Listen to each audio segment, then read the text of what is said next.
kita nggak ngerti kan waktu itu, nggak tahu ini di Bali di mana nih gempa, udah parno kan, takutnya ini baru awal gitu, takutnya nanti ada yang lebih besar lagi kan, kayak gitu kan. Ternyata justru saat itulah di Lomboknya yang besarnya yang langsung menimbulkan banyak korban itu gitu. Dan kejadian ini kan juga malam, tambahnya kan orang nggak siap lah gitu kan, pasti kan kalau malam pasti akan ya menambah lah mungkin kalau.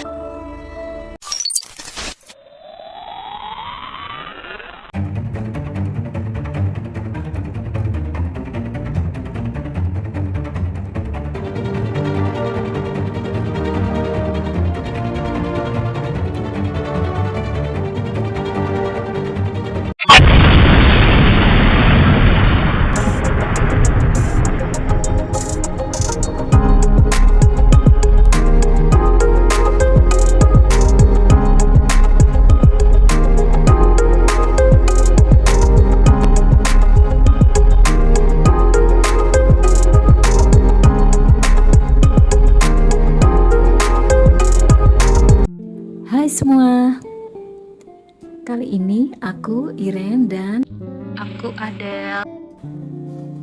kami akan membahas tentang bencana alam yang memang akhir-akhir ini intensitasnya sedikit meningkat ya.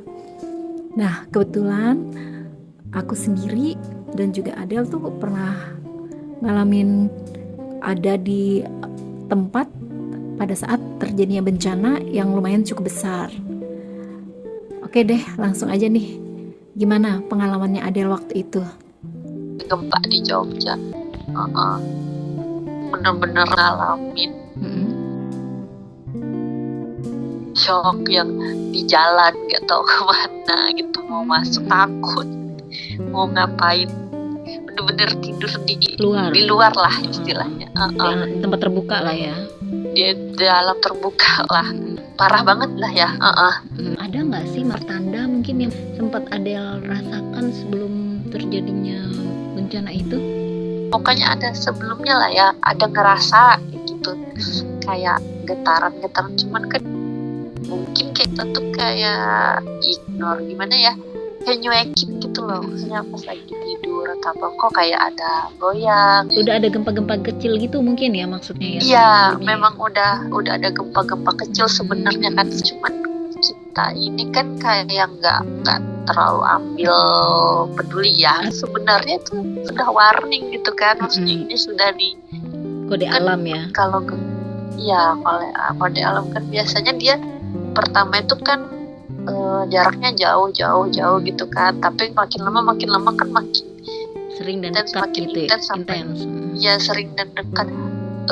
Ibaratnya kayak orang mau lahiran, mau pembukaan itu kan sakitnya kan pertama tuh jauh jarak berapa, sejam 2 jam gitu, tapi lama-lama tuh makin dekat waktunya kan sakitnya tuh makin 10 menit 5 menit sampai udah nggak pakai jarak kan, kayak gitu mungkin ya. Kalau gempa itu ibaratkan ya secara analoginya gitu ya. Iya, analoginya seharusnya ya kita juga kalau misalnya ngerasa gitu bukannya jangan juga parno ya, tapi kayak prepare aja sih, seharusnya lebih prepare, jangan di-ignore gitu kan, jangan diabaikan lah istilahnya ya. Nah, itu kan kayak semacam petunjuk ya dari alam, dan aku sendiri juga sih dia percaya gitu, segala sesuatu di kehidupan di dunia ini tuh kita selalu sebenarnya dapat petunjuk, tergantung kitanya kadang menganggap petunjuk itu sebagai apa gitu kan. Kadang-kadang kebanyakan dari kita itu nggak gitu, atau kayak wah masih bodoh deh, atau nggak peduli, atau kurang sensitivitas kita. Kadang-kadang mungkin overthinking diperlukan di situasi-situasi tertentu ya. Di situasi tertentu, antara laut atau gunung gitu, antara menyebabkan tsunami atau erupsi gitu. Karena gempanya lumayan besar ya. Nah, kalau untuk sebelum gempa itu ada gempa-gempa kecil dulu sebelumnya ya, sempat ada kayak getaran-getaran kecil. Terus ada ini enggak sih Del, dari cuaca, mungkin kondisi cuaca, angin atau apa gitu, ada nggak sih? Kalau kondisi cuaca sih nggak begitu aja. Ini ya cuma agak panas itu aja sih. mungkin karena kitanya juga, maksudnya akunya juga nggak terlalu aware, Perhatikan ya. iya nggak perhatikan banget kayak gitu, cuma ngerasa pas gempa itu kayak goyang terus dan orang-orang yang di sekitarku tuh ngomong itu biasa kok di sini kayak gitu kan, jadi aku kayak menormalisasikan juga gitu kan. Kalau dari feeling sendiri gimana Mas? Perasaan mungkin sebelum kejadian tuh mungkin ada perasaan apa gitu, perasaan gak nyaman atau apa gitu-gitu, ada nggak?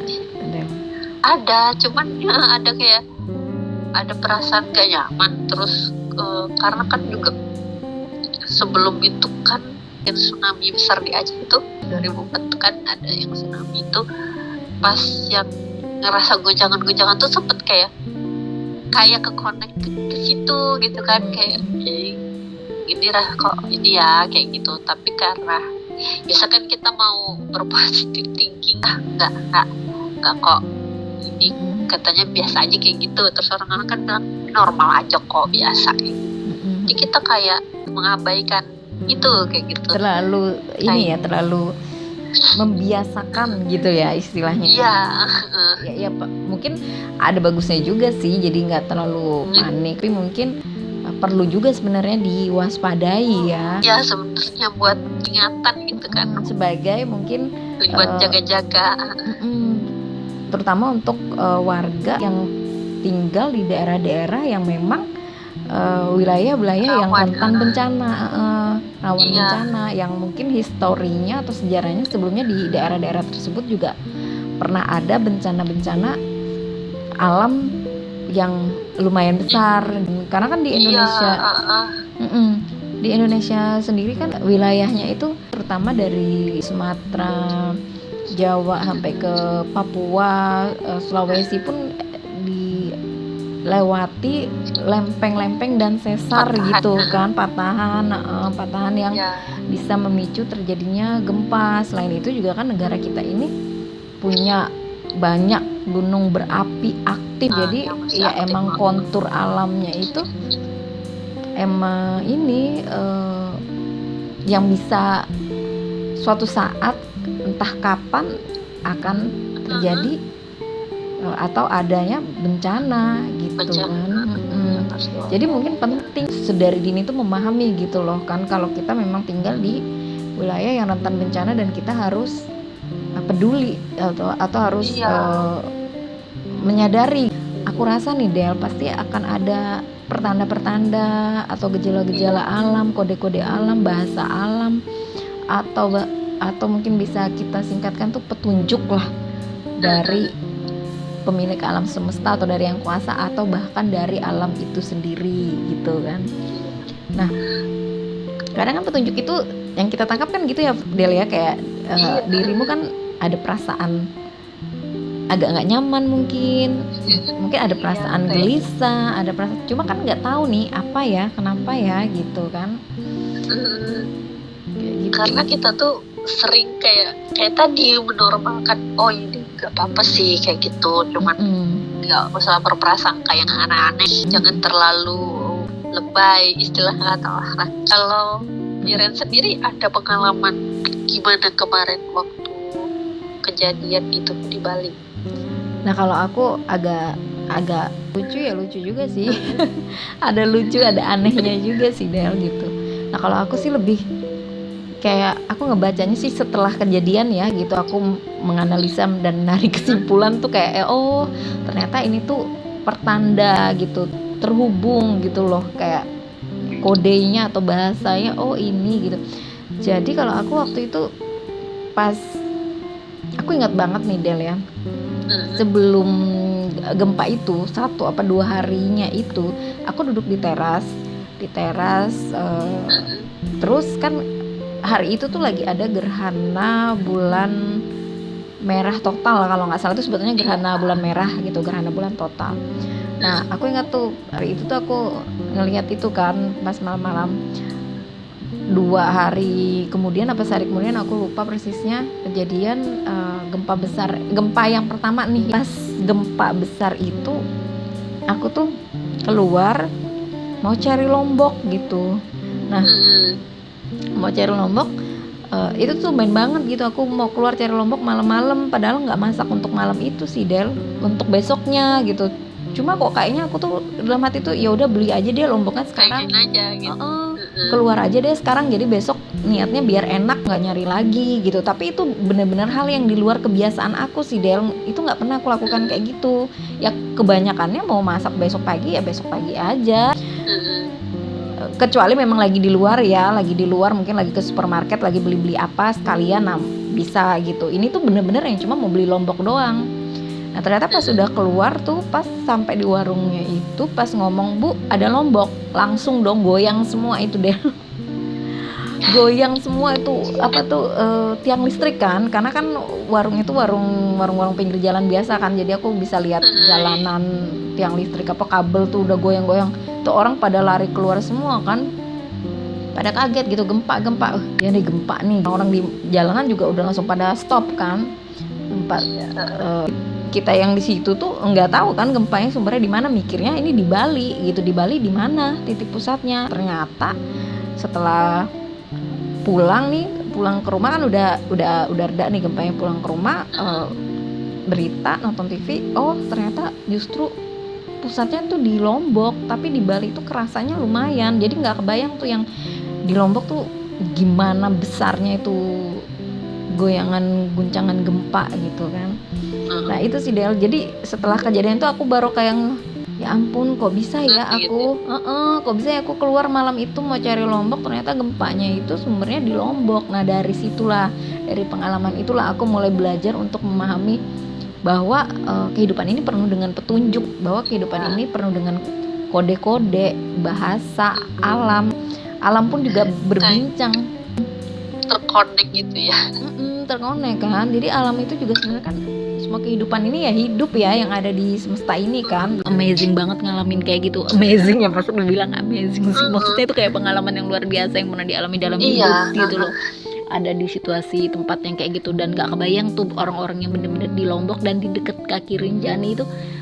Aduh, nggak tahu deh gitu. Apalagi di situ memang banyak, namanya di desa kan ya, banyak rumah-rumah yang semi permanen yang pasti akan gampang sekali roboh. Kayak kerinet ya antara Lombok sama mungkin Lombok beneran maksudnya. Obrolan ini yang jadi menarik tuh ke situ-situ, mungkin yang pengalaman ke situ, yang orang-orang mungkin banyak belum jadi sebenarnya kita itu dikasih petunjuk kok. Aku percaya banget gitu kalau memang kita di kehidupan di dunia ini tuh sudah di kitab suci manapun juga mungkin dikasih tahu kan kalau kita itu ada petunjuk, dapat petunjuk atau ada dikasih petunjuk lah dari Sang Maha Pencipta sendiri gitu kan istilahnya. Nah itu sih pengalamannya agak lucu. Terus yang waktu yang dari Lombok itu kan beruntunnya gede-gede ya Del ya, maksudnya besar-besar, dan itu yang mungkin ada sekitar 3, 4 atau 5 yang gede-gede itu kan hampir sebulanan tuh beruntunnya banyak banget, dan sempat yang gede-gede lagi tuh kan yang 6, yang 5 kayak gitu. Nah itu kerasa terus tuh sampai ke Bali tuh. Dan alhamdulillahnya tuh setiap pas awal gempa besar itu posisi aku tuh selalu di luar Del gitu, selalu di luar. Jadi setiap kali tidak pernah aku pas ada di dalam ruangan. Jadi pas mau terjadi gempa besar itu aku di luar lagi, mau yang gempa besar lagi di luar. Pokoknya posisinya pas nggak di dalam rumah lah gitu. Nah terus yang kedua itu sama. Jadi aku pas keluar udah kayak 10:30 sampai jam 11 malam ya, yang kedua malam lagi tuh ada yang besar. Itu keluar cari makan di warung-warung pinggir jalan lah, itu kan, ini bukan bangunan ruko gitu, bukan ya pinggir-pinggir jalan gitu aja lah. Padahal jarang juga tuh aku sendirian keluar cari makan tuh jarang. Biasanya aku lebih milih GoFood aja deh, udah jam 10 lewat. Gak tau malam itu kayak yang udahlah keluar aja, kayak aku mau cari udara segar gitu. Kayak pengen cari udara segar. Lihat jam 10:30, nggak apa-apa lah, masih ramai lah di pinggir jalan. Cuma ganggu tuh aja, paling agak sepi ya, tapi ya udahlah gitu kan, namanya udah niat pengen keluar, di pinggir jalannya rame, udah keluar pesan, duduk, nggak lama tuh langsung goyang lagi kan tuh. Lihat tiang listrik, aku tuh selalu tiang listrik gitu kan, karena ngelihat kabel-kabelnya itu kan gerakannya sangat ini ya, ekspresif gitu, maksudnya goyangannya. Jadi kelihatan kayak seberapa besarnya gitu loh gempanya itu dari situ gitu kan. Jadi gempa lagi itu tuh lumayan bikin traumatik sih buat aku tuh, kayak semingguan atau itu sebulanan itu nggak karuan lah tidurnya, kayak waspada banget. Pokoknya ya lumayan traumatik gitu. Kayak jaga-jaga terus gitu ya. Iya, jadi kayak jadi lucu juga sih Del. Jadi kadang-kadang ada getaran dikit, ada bunyi sedikit tuh kayak mau ngibrit. Mau langsung lari Iya, gitu pokoknya kan. ada bunyi-bunyi apa yang jatuh gitu, atau ada getaran, misalnya ada truk besar lewat kan kadang-kadang tuh kerasa itu kan kayak agak goyang gitu, jadi kayak parno-parno gitu loh, langsung kayak mau lari aja bawah. Ya Allah, nggak kebayang tuh orang-orang yang ngalamin kayak gitu tuh pasti akan sisi traumanya ya, belum orang-orang tercintanya, orang-orang dekatnya gitu yang meninggal, apa korban, jadi korban itu tuh kasihan banget. Nah itu sih Del, nah mungkin kita bisa bicarakan lebih lanjut ke yang masalah intuisi, atau mungkin sebenarnya sebelum ada bencana-bencana kayak gini tuh ada pertandanya nggak sih? Maksudnya kita bisa tahu nggak sih gejala-gejala awal sebelum terjadinya bencana? Sebenarnya sih ada, cuman kitanya aja sih yang nggak mau aware, kayak kita abaikan gitu kan, kayak kita nggak menyadari kan sebenarnya mungkin kita ngeliat.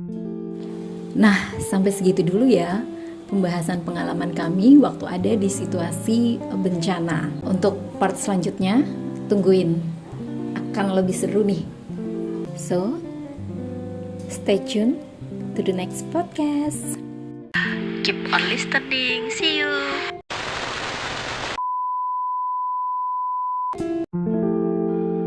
Itu juga sebenarnya mungkin nggak semua manusia ya, mungkin ada sebagian manusia yang tadi kita bilang kayak sensitif atau intuitif, mungkin bisa merasakan pertanda-pertandanya ya gitu. Iya.